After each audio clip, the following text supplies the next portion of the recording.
Mənə sual versələr ki, Zərifə xanımın insan xüsusiyyətləri yoxsa professional xüsusiyyətləri daha üstündür, mən bu suala çətinlik çəkərəm cavab verməyə. Çünki hər ikisi çox yüksəkdir. Hər ikisi çox yüksək olduğu halda məhz Zərifə xanım tarixdə belə bir dərin iz qoyub. Məşhur akademik, məşhur alim, oftalmoloq Krasnov Zərifə xanımın görmə orqanının peşə patologiyası haqqında elmi araşdırmalar barədə deyirdi. Əgər əcəl Zərifə Əziz qızına bir neçə ildə möhlət versəydi, o yeni bir məktəbin banisi olardı. Puçkovskaya kimi böyük bir alim əgər deyirsə, sevinç, səadət, harmoniya, səmimiyyət, yaxşılıq və xeyirxahlıq Zərifə xanım Əliyevanın tərcümeyi halında xarakterində idi.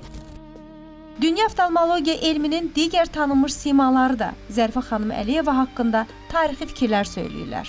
Görkəmli oftalmoloq akademik Nestorov deyir, Zərifə Əliyeva çox ağıllı insan və böyük professional idi.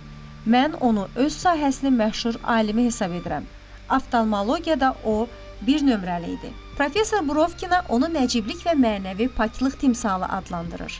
Professor Şmelyova isə, əgər mən peşəkar ədəbiyyatçı kimi Zərifə xanım Əliyeva haqqında əsər yazası olsaydım, heç şübhəsiz ki, onu əvəz olunmaz insan haqqında povest adlandırardım deyərək, onun mənəvi dəyərlər tarixindəki yerini xüsusi qiymətləndirir.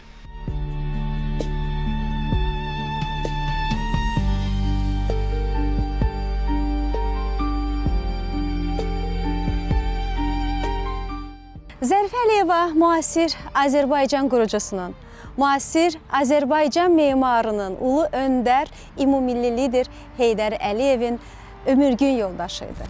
Və tarixin bütün dönəmlərində hər zaman ulu öndərin yanında sadiq dost olaraq ona dəstək olurdu.